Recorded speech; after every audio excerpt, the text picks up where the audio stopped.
Guys, good morning. સ્વાગત છે તમારા બધાનું આજે નવા વિડીયોમાં. અને સવાર પડી ગઈ છે, આપણું મિશન ચાલુ થઈ ગયું છે. ચા બને છે, દૂધ ગરમ થઈ ગયું છે, શાક થઈ ગયું છે અને રોટલી બી થઈ ગઈ છે. રોટલીનું ટિફિન ભરાઈ ગયા, શાક ઠંડુ થાય એટલે ભરવાનું છે. અને આજનું વાતાવરણ બહુ જ ખરાબ છે, ઠંડી લાગતી હતી સવારે તો. અને છે ને ગળામાં બી દુખે છે, આપણને ગળામાં દુખવાનું ચાલુ થઈ ગયું. એટલે જો આપણે મહેંદી પલાળી હતી ને તો એ ના નાખી, કારણ કે ખબર છે ગળામાં દુખે છે. એટલે પછી જો મહેંદી નાખીશું ને તો શરદી બી થઈ જશે ને તાવ બી આવી જશે. એટલે આપણે મહેંદી પલાળેલી ના નાખીએ. અને જો ચા થાય છે અને ચાનું તપેલું છે ને આવું હોય ને એટલે મને બહુ જ બીક લાગે, કારણ કે છે ને 2 વાર અહીંયા કંઈક કરવા જઈએ ને એટલે આવું ધૂડું 2 વાર પગ ઉપર ચા ઢોળાઈ જાય. એટલે ચા કરતા હોય ને એટલે બહુ જ કેરફુલ રહેવું પડે. અને આજનું વાતાવરણ એટલું ગંદુ છે ને, બહુ જ ગંદુ છે. વરસાદની બી આગાહી છે, જોકે જોઈએ હવે શું થાય છે. ચલો હું ફટાફટ બધું કામ બતાવી દઉં, પછી ઓફિસ જવાનો ટાઈમ થઈ જશે પાછો. જો ગાઈઝ, મલાઈનો ડબ્બો કાઢ્યો તો આખો ભરાઈ ગયો છે, એટલે હવે એ બી કરવી જ પડશે, કારણ કે ડબ્બો ભરાઈ ગયો છે એટલે છૂટકો જ નથી. કારણ કે બહુ દિવસ થઈ ગયા છે, આખો ડબ્બો ભરાઈ ગયો છે એટલે આખો ઘી વધારે થશે. તો ચલો એ બી પતાવી દઉં જોડે જોડે, એટલે એક કામ એ બી પતી જાય. અને ગાઈસ જુઓ, મેં છે ને આજે આ મોટાવાળો કડી પત્તાનો છોડ હતો ને એનો આખો છે ને તોડી નાખ્યો, બધો સાફ કરી નાખ્યો. બધા પાંદડા જેટલા રહ્યા હતા ને બધા કાઢી નાખ્યા, કારણ કે જો એમાં આવી જીવાત પડી છે સફેદ કલરની. એટલે છે ને મેં જો આવી રહ્યો છે એટલે છે ને આખો છોડ, આખા બધા પાંદડાને બધું કાઢી નાખ્યું. એટલે શું જીવાતો વધે નહીં. અને હવે નવો ફૂટે બી ખરો, એટલા માટે થઈને છે ને મેં બધો કાપી કાઢ્યો આખો એમ. હવે જે સારો હતો ને નીચેનો આટલો એ રવા દીધો અને ઉપરનો તો બધો તોડી નાખ્યો, કેમ કે બહુ જ જીવાત પડી હતી. જો આવી સફેદ કલરની આ દેખાય છે, આવી સફેદ કલરની જીવાત પડી હતી ને, એટલે વપરાય એવો જ નહોતો બધો, બહુ જ બધી હતી જો. એટલે બધો કાઢી નાખ્યો મેં. પાછો એના લીધે થઈને આમાં નવા પાન ફૂટ્યા છે ને તો પાછું આમાંય ચડે, એટલે કાઢી જ કાઢ્યો આખો. હવે નવું થશે. ગાઈસ, સવારના 5 વાગી ગયા છે, જોરદાર પવન ચડ્યો છે, વાવાઝોડા જેવું થયું છે. જો તમને દૂર દૂર ઝાડ બી દેખાશે, એટલા જોરદાર પવન ચડ્યો છે આજે. સવારના 5 વાગ્યા છે, 5:30 જેવું છે, સોરી. જો આ ઝાડ પાછળ ખૂબ ફરક દેખાય છે. અને પવન એટલો બધો હતો ને, અવાજ આવે ને ઉઠી ગઈ, પવનના અવાજથી ઉઠી ગયેલું. સવારના 5 વાગ્યા, 5:30 જેવું થયું છે. વરસાદ આવે થયું છે, જો કેવો અવાજ આવે છે પવનથી. જેવા બધું દેખાય છે, ઉડે મોડું થઈ રહ્યું છે બધું.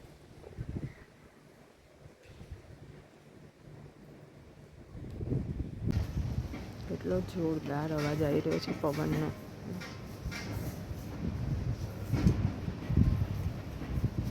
એટલો જોરદાર પવન ફૂંકાઈ રહ્યો છે ને, જાણે વાવાઝોડું આવ્યું હોય ને એવો. તો આ પવનના અવાજથી ઉઠી ગઈ આટલા જલ્દી. બધા ઝાડને બધું શું હાલે છે.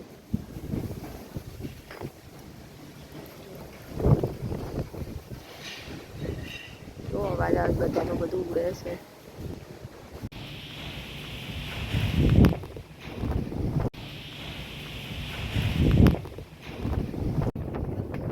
કેટલો જોરદાર પવન સવારમાં 5:30 વાગ્યામાં બધું ઉડાઉડી થઈ રહ્યું. જો આ તાર તો જો કચરો જો હાલ. Hello guys, good morning. જો આપણે સવારે 5:30 વાગ્યા મેં તમને બતાવ્યું, બહુ જ પવન હતો, વાવાઝોડું હતું. અને પછી આપણે પાછા સૂઈ ગયા અને થોડા મોડા ઉઠ્યા પાછા. અને જુઓ આ હાલત, આ બધું જુઓ કેટલો માટેડો ને બધું થયું છે. ઘરમાં બી આવી જ હાલત છે, ઘરમાં બી જુઓ. એટલે આજે તો છે ને દમ નીકળી જવાનો છે સફાઈ કરતાં, કારણ કે બહુ જ ગંદુ થયું છે આખું ઘર ને બધું. જે પવન ફૂંકાયો હતો ને એના કારણે થઈને. અને આજથી ચાલુ થાય છે ચૈત્રી નવરાત્રિ. તો તમને બધાને ચૈત્રી નવરાત્રિની હાર્દિક શુભકામનાઓ. એટલે અને આજે આપણે ઉપવાસ કર્યો છે, અલુનું કર્યું છે, એટલે આજે આપણે મોળું ખાવાનું મીઠા વગરનું, અને એ બી એક જ ટાઈમ ખાવાનું. એટલે આપણે 2 રસોઈ કરવાની હતી, એ બી કરી દીધી છે. અને હવે ધંધે લાગી જઈએ સાફ સફાઈના, કારણ કે આજની હાલત બહુ જ ખરાબ છે ઘરની, એટલે આપણી હાલત બી ખરાબ થવાની છે. ચલો ફટાફટ ધંધે લાગી જઈએ. જો પવને કેવી હાલત કરી દીધી છે ગેલેરીમાં. આ બધું ધોવું જ પડશે, કચરો વાળે તો મેળ પડશે જ નહીં આનો. ઘરમાં બી એવું જ છે બધું. જો ગાઈસ, ખાલી આ એક જ રૂમમાંથી આટલી બધી ધૂળી નીકળી, એક જ રૂમમાંથી, ખાલી આ જ રૂમમાંથી. આગળના રૂમની તો મેં બહાર કાઢી દીધી, અને કિચનની તો સવાર ઉઠીને એકવાર વાળ્યો તો મેં, એટલે આટલી આ કિચનની છે. પણ અત્યારે ખાલી આ પાછળના રૂમની આટલી ધૂળ નીકળી. એટલો જોરદાર પવન હતો ને, થાકી ગયું. જુઓ ગાઈસ, મેં બધું ચોખ્ખું કરીને મસ્ત ચકાચક ઘર કરી નાખ્યું. બધા રૂમમાં મસ્ત કચરા પોતું કરીને, અને જુઓ બધા દરવાજે છે ને આવી રીતે મેં કપડું મૂકી દીધું છે, અને પછી પગલું છણું. એટલે છે ને પવનથી બધી માટી કે એવું અંદર ના આવે. એટલે જો આ દરવાજે બી મૂકી દીધું છે, આ દરવાજે બી મૂકી દીધું છે, અને આ દરવાજે બી મૂકી દીધું છે. એટલે છે ને માટી અંદર ના આવે. આપણે ઘરે ના હોઈએ ને તો બહુ પવન ચડે ને તો માટી અંદર ના આવે, એટલા માટે થઈને. જો ગાઈસ, આજે આપણે અલૂણું કર્યું છે ને, એટલે દહીં, ખાંડવાળું દહીં અને મોળી ભાખરી મીઠા વગરની લઈ લીધી છે. કારણ કે અલૂણું કરીએ ને એટલે મીઠું ના ખવાય, મીઠા વગરનું મોળું. અને કોઈ બી એક જ ધાન ખવાય. તમે ચોખા ખાવ તો ચોખા, અને ઘઉં ખાવ તો ઘઉં, કોઈ બી એક જ ધાન ખવાય. એટલે આપણે ઘઉં જ ખાઈએ છીએ. અને આખા ચૈત્ર મહિનામાં તમે ગમે ત્યારે કરી શકો, કોઈ બી દિવસે. અને સોમવારે, તેરસે, અમાસે આ બધું કરો ને તો સારું એમ. 5 કરો, 7 કરો, 3 કરો, 2 કરો. એટલે અને પછી ઓખારણ બી વાંચવાનું. આખા ચૈત્ર મહિનામાં ગમે ત્યારે વાંચી શકો, રોજ જે થોડું થોડું વાંચો તો બી ચાલે, એવી રીતે. એટલે આજે આપણે પહેલું નવરાત્રું હતું ને, અને ચૈત્ર મહિનાનો પહેલો દિવસ હતો. એટલે અને આજે બપોર સુધી અમાસ છે, એટલે આપણે આજે એક અલૂણું કરી દીધું. પછી જોઈએ હવે આખા મહિનામાં કેટલા થાય છે. શરૂઆત કરી દીધી છે અલૂણું કરવાનું. જોકે હું તો દર વર્ષે કરું છું. મારા બા હતા ને એ બી કરતા હતા, એટલે એમની જોડે જોડે હું બી કરતી હતી.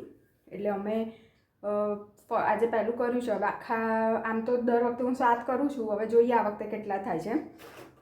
5 થાય છે, 7 થાય છે, 3 થાય છે, જેટલા થાય એટલા કરીશું આપણે અલૂણું. જે દેખો ગાઈસ, જુઓ ગાઈસ, મેં છે ને 1.5 કિલો છે ને આદું સૂકવ્યું હતું ને, એમાંથી આટલી બોટલ થઈ સૂંઠની. અત્યારે મેં કરી નાખ્યું, મિક્સરમાં ક્રશ કરીને બધું કરી નાખી, તો આટલી બોટલ થઈ. આ લગભગ 500ની બોટલ છે. એટલે 1.5 કિલોમાં 500 આદું, 1.5 કિલો આદુમાં 500 સૂંઠ ઉતરી. અને મારી હાલત જુઓ, કરતાં કરતાં છીકાછીક થઈ ગઈ. જોરદાર. જેને શરદી થઈ હોય ને એને આ કામ કરવાનું, તો નાક છૂટું પડી જાય. જબરજસ્ત છીકાછીક થઈ, જબરજસ્ત. જો ગાઈસ, વરસાદ આવી ગયો અને પાણી બી ભરાઈ ગયા. સારો એવો વરસાદ પડ્યો. આમ તો જોવા જાવ ને તો એટલો સવાર, મેં તમને કીધું ને કે સવાર 5:30, 5:30 પવન ફૂંકાયો તો જોરદાર. તો લગભગ 8-1 વાગ્યા સુધી, 8-9 વાગ્યા સુધી પવન રહ્યો. પછી તડકો નીકળ્યો ને એટલે પવન બંધ થઈ ગયો. પછી સાંજે પાછા 6:30 વાગે પવન ફૂંકાવા માંડ્યો. તો છેક ખાસો 8 વાગ્યા સુધી ફૂંકાયો હશે. આમ કહેવાય ને, રોડ ઉપર અમે સ્કૂટર લઈને ઓફિસથી આવતી હતી ને, તો બી સ્કૂટર આમ ફંટાય, ઊભું જ રહેવું પડે. રીસર એમ થાય કે હમણાં તમે પડી જશે એવું. એટલો પવન ફૂંકાયો હતો. પછી ઘરે આવીને થોડીક વાર બેઠા આવીશું, ત્યાં તો વરસાદ તૂટી પડ્યો. એટલે એટલો બધો નથી પડ્યો, પણ બધી માટી એમ ચોંટી ગઈ ને એવો. અને અત્યારે તો એટલી મસ્ત ઠંડક થઈ ગઈ છે ને, શિયાળા જેવી. એવી લાગે છે કે જો આવું નવું થશે 2 દિવસ તો સ્વેટરો પાછા પહેરવા કાઢવા પડશે, એવું લાગી રહ્યું છે. અને મસ્ત પંખા વગર રહેવાય ને એવી ઠંડક થઈ ગઈ છે. કમોસમી વરસાદમાં આવી ઠંડક થઈ ગઈ. હવે ખબર નહીં કેરીઓ ખાવા મળશે કે નહીં મળે. દેખીએ હવે. કેરીઓ કરતાં બી ખેડૂતોનો પાક બધો બગડ્યો. હવે ખબર નહીં ઘઉં ને મસાલા ને બધા શું ભાવે મળે છે. ઓલરેડી બધું મોંઘું હતું યુદ્ધના કારણે. હવે ખબર નહીં પાછું શું ચાલે છે, જોઈએ હવે. અમારા અમદાવાદમાં તો મસ્ત મજાનો વરસાદ બી પડી ગયો. સવારે વાવાઝોડું બી આવી ગયું ને અત્યારે ઠંડક બી થઈ ગઈ એકદમ. હવે તમારી સિટીમાં આવ્યો કે નહીં વરસાદ, એ કોમેન્ટ કરીને જણાવજો. અને કેવું છે વાતાવરણ એ બી જણાવજો. તમે કયા સિટીમાંથી વિડીયો જોઈ રહ્યા છો એ જણાવજો મને. ઓકે.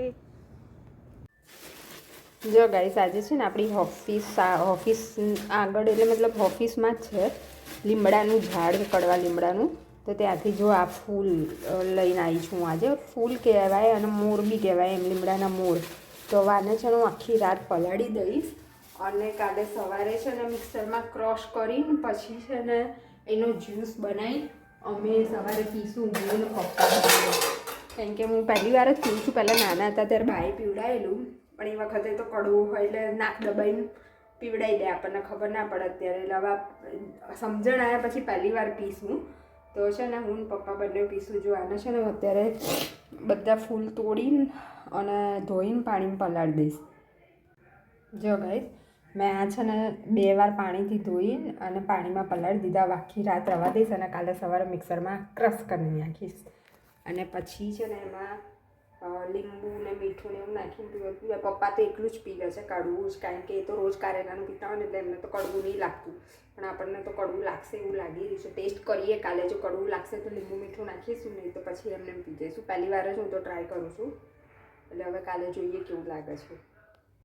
ગાઈસ કાલે આપણે જે પેલા ફૂલ પલાળ્યા હતા ને લીમડાના, એમાંથી મેં આટલો જ રસ કાઢ્યો છે.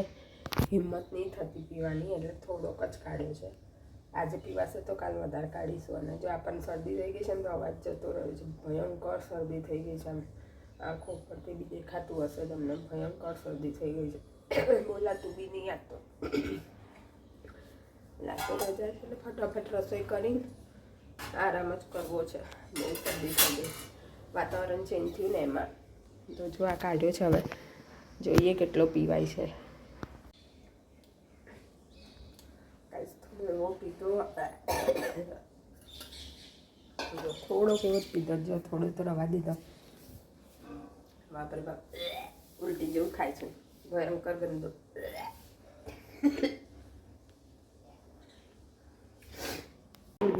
જો ગાઈસ હું પપ્પા ચા પીવા બેસી ગયા છે અને પેલો કડવો કડવો જ્યુસ હતો ને પપ્પા પી ગયા. હે ને પપ્પા, તમને કડવું ના લાગ્યું? તોય પી ગયા? પણ પપ્પાને કેવું છે ખબર છે? પપ્પા રોજ જે છે ને કારેલાનો જ્યુસ પીવે છે, રોજ જે ડેલી જ્યારથી એમને ડાયાબિટીસ આવે ને કારેલા ના મળે ને તો એનો પાવડર લાવ્યા છીએ, એ ગરમ પાણી પીવે એટલે એમને છે ને ઓછું કડવું લાગે. કે પપ્પાને કહેવું એવું છે કે કારેલા કરતાં ઓછો હતો. એવું હતું પપ્પા, કારેલા કરતાં ઓછો હતો? હા, ઓછો હતો. અને મને તો એટલું લાગે કે હજી મને તો એમ થાય કે ઉલટી થઈ જાય સારું, ઉલટી થઈ જાય સારું, એવું પણ કડવું કડવું હતું. એટલે આપણે ફટાફટ છે ને ચા બનાવી દીધી અને ચા પીવા બેસી ગયા. તમે કોદા પીધો ના હોય ને એટલે એવું થાય તમને.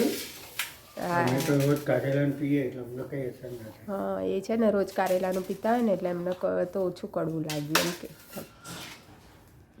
હવે હું ખાઉં છું. ખાઓ ખાઓ. આપણે હવે આ વિડીયોને આપણે અહીંયા જ એન્ડ કરી દઈએ અને મળીશું કાલે નવા વિડીયોમાં. તો તમને મારો આ વિડીયો કેવો લાગ્યો એ કોમેન્ટમાં જરૂર જણાવજો અને મારા ચેનલને સબસ્ક્રાઈબ કરી દેજો, વિડીયોને લાઈક કરી દેજો અને મસ્ત મજાની સારી સારી કમેન્ટ કરી દેજો. તો ચલો મળીએ બધા નવા વિડીયોમાં. ત્યાં સુધી બધાને આવજો. Bye bye.